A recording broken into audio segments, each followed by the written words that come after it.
Ahojte! Tak dnes mám pre vás nové video a toto video sa bude volať 10 vecí, ktoré ma robia šťastnou. A keďže je to tak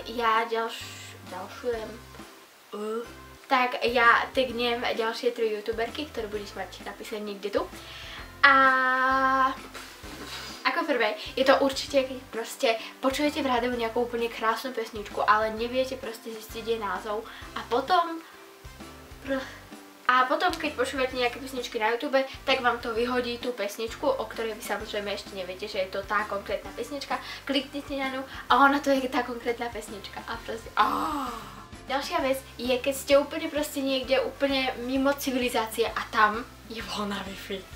Alebo ešte v súvislosti s Wi-Fi je to ďalší prípad, keď doma nemáte asi mesiac Wi-Fi a potom zistíte, že pred vašim domom je taká jedna opustená lampa a pod tou lampou chytáte Wi-Fi z mesta. Takže ak ste taká závislá osoba ako ja, tak tam pod tou lampou budete kľudne stať a o 10. večer. A ten pocit, keď okolo vás chodia milióny aut a pozerajú sa na vás ako na debila.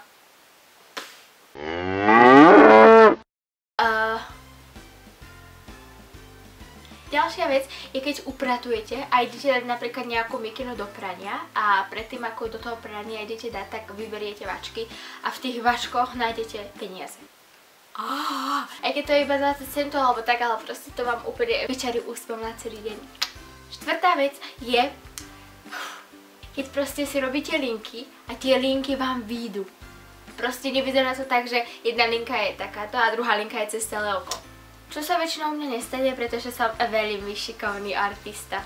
A na Twitteri je taký obrázok.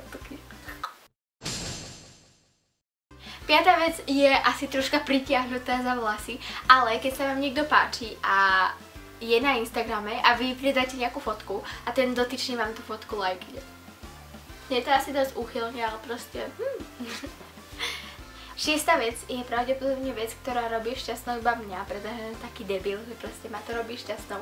Ale keď ste proste doma a je vám absolútne jedno, že čo proste nosíte, hlavne aby to bolo pohodlné. A proste nosíte buď maminé, sestriné, alebo tatové veci a proste... Áno, ako by ste mohli teraz povedať, vôbec nemám na sebe tátovú mikinu. Trošku v tom plávam, ale to nevadí. Ďalšia vec sa pravdepodobne stane tak, že raz, dvakrát za rok, ale keď proste napríklad ste v škole a sedíte tam, nudíte sa, ste hladní, čo sa teda u mňa stáva vždy, a zrazu niekto vedľa vás začne jesť napríklad Kinder Bueno, alebo proste konzumovať hociakú úžasnú vec života a tá úplne magická veta. Prosím si? Keď vám niekto ponúkne jedlo. Alebo žuvačky. 8.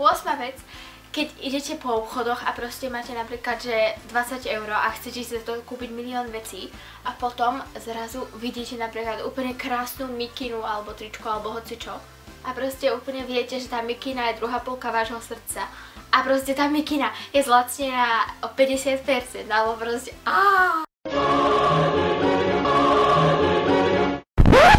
Ďalšia vec bude asi tiež znieť troška úchylne ako tie ostatné, ale keď proste fotíte sami seba a zrazu taká z tých fotiek je taká, že sa na vás dá pozrieť. Čo sa u mňa až tak často nestáva, pretože drvivá väčšina fotiek v mojej galérii je tvorená absolútnymi blbosťami. A posledná vec je, keď proste si pridáte nejakého človeka na Snapchate a zhodou okolností je to človek, ktorý sa vám páči. A proste on vám pošle Snapchat. A ďalšia vec je, keď vaša mama ide do obchodu a z toho obchodu vám doniesie proste džús a samé dobré veci a tak. Dobre, tak toto bolo celé moje video. Dúfam, že sa vám aspoň trošku páčilo. A ľudia, strašne sa vám ospravedlňujem, že nebolo video a mohla by som povedať 1000 výhovoriek, prečo to video nebolo, ale vy už asi viete, prečo nebolo, lebo som lenivé prasa, takže konečne som sa dokopala natočiť toto video a strašne sa teším, ako ho pôjdem upraviť, pretože pretože budem mať 19.9. narodeniny a dostala som proste od mami, babky, tety videoedit a proste to AVS-ko strašne seká, keď je stiahnuté aj na tom novom počítači, ale mám teda Pinnacle Ultimate 17, to isté má aj Medisk a je fakt super, takže sa strašne moc teším, pretože neseká. A posledných asi 15 sekúnd z toho videa je takéto originálne reklamy a aj keď viem, že to vôbec originálne není, ale proste som to chcela spraviť, takže why not. A ešte by som v tomto videu chcela pozdraviť Zuzku, ktorá sa konečne asi po mesiaci dočkala, že som natočila video. A potom moje milované Kiki a Veroniky. Áno. Čiže Kiku a Veroniku. A potom ešte Rado. Dobre, takže toto bolo celé video, dúfam, že sa vám páčilo. Ak sa vám páčilo, tak nezabudnite dať like a samozrejme dať aj komentár a odber a všetko, čo k tomu patrí. A vidíme sa v ďalšom videu, ktoré bude, dúfajme, že čoskoro. Pa, pa!